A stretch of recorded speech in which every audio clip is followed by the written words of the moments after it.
C'est parti. Ouais, c'est trop bien. Vas-y, commence. Alors moi je suis Alain, j'ai 38 ans. Je travaille sur Annecy, j'habite sur Annecy et puis moi je suis surtout un passionné de sport outdoor, notamment le ski de rando. Je fais des sorties très régulièrement sur le massif des Aravis et puis aussi j'ai quelques 4000 à mon actif en ski de rando, dont un avec Franck, le Bichorn en Suisse. C'était d'ailleurs ta première sortie à ski de rando, un 4000, ouais. donc bravo. Donc moi c'est Franck, pareil comme Alain, un passionné de montagne, j'adore tout ce qui est alpinisme. On s'est vraiment connus avec Alain aussi en grimpant le Mont Blanc ensemble. J'ai fait aussi plusieurs 4000, un 5000 j'ai fait l'équipement de Giro. Et tout ce qui nous anime c'est vraiment tout ce qui touche à la montagne. Que ce soit, moi je suis du parapente également, pas mal de rando. Et là on part sur un bon petit trip en ski de randonnée dans un coin sympa. Ce qui nous intéresse vraiment, c'est le côté aventure en fait, des choses. C'est vrai que la montagne, c'est presque toujours l'aventure quand on part, on ne sait jamais toujours ce qu'on va trouver. Et c'est ce côté-là qui n'est pas formalisé, qui n'est pas aseptisé, qui nous plaît énormément. Le projet à la base, c'est Alain qui nous en parlait, qui est lui qui est à l'origine du projet, en disant tiens, il y a un truc qui est sympa, on va partir dans une destination qui est peu connue du grand public.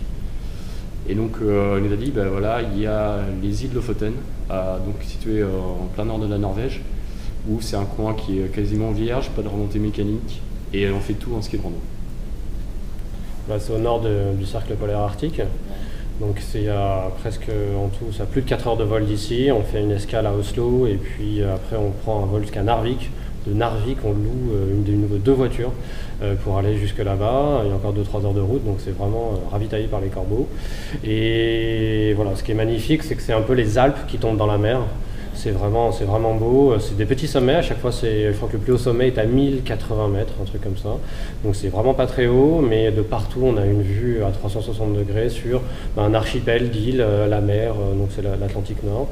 Voilà, c'est un paysage de rêve, c'est pour ça on voulait se dépayser un peu des Alpes et je crois qu'on a trouvé un endroit qui va nous dépayser. Donc on part 9 jours en tout, on part samedi 30 mars, on prend demain soir, on décolle à 20h. Ouais. Et donc voilà, et on va faire réellement 5 jours de ski sur place, le temps d'y aller et de revenir. Voilà, donc on est 5 mecs. On a un camp de base à Cap Belbag, c'est un village de pêcheurs donc sur la côte sud de l'archipel. C'est la côte qui est la plus escarpée, donc il y a tout de suite du dénivelé. Donc c'est l'endroit le plus intéressant à travailler en ski de rando. Et voilà, donc tous les jours, ça va être 1 à 2 sommets par jour en ski de rando. On a pris aussi tout ce qui est matos de piolets, crampons, parce que donc on aura 2 guides sur place. Ouais. Il y a quelques donc sur quelques courses, il y a des sorties qui sont un peu tendues, donc il faut être équipé piolets, crampons. Donc voilà, donc on aura les sacs le ski sur le sac et on va faire des sorties comme ça aussi. Ce qui nous excite bien d'ailleurs. Ouais, c'est ça.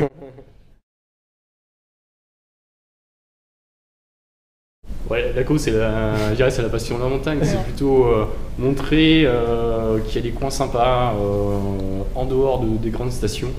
Le côté, la pure montagne. On a mis un peu l'alpinisme et le ski de rando, et c'est montrer que justement à tout le monde qu'il y a des coins sublimes partout dans le monde, et on veut partager notre passion aussi.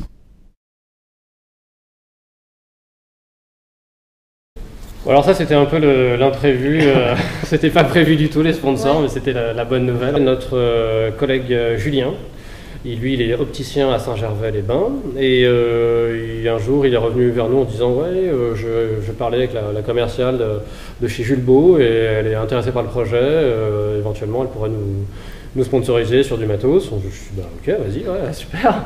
Et il nous a dit, un jour il nous a rappelé, il dit allez-y, allez sur le site internet, vous choisissez votre casque, vous choisissez votre masque, et puis c'est parti. 8 jours après, on avait tout chez nous. Alors on s'est dit waouh, c'est trop facile, c'est cool. Et alors du coup, moi je connaissais un commercial chez Dynastar. chez Rossignol, et il m'a donné le contact du responsable événement chez Dynastar. Je l'ai appelé, et là pareil, le projet lui a plu. Et voilà, donc alors là c'était énorme puisqu'ils nous ont sponsorisé à hauteur de 5 000 € de dotation, c'est-à-dire 5 paires de skis fixes et pots. Donc ça vraiment super. Et puis à la fin, le dernier bingo, ouais. C'était pour Vertical, donc il y avait un concours qui était lancé sur Facebook. Donc Vertical, c'est une marque de vêtements. Ça nous a permis d'avoir justement une notation en termes de vêtements. Donc on va partir avec des blousons, des vestes et des pantalons techniques. Super techniques, et ça nous intéresse vraiment. Donc on est assez complémentaires parce qu'on a 3 marques en plus qui sont françaises, et c'est ça qui nous intéresse. Ce qui me fait plaisir, c'est que malgré la crise et tout ça, c'est sympa de voir que des marques françaises sont toujours prêtes à sponsoriser leur rêve et l'aventure. Je trouve ça vraiment cool de leur part. Donc on les remercie beaucoup.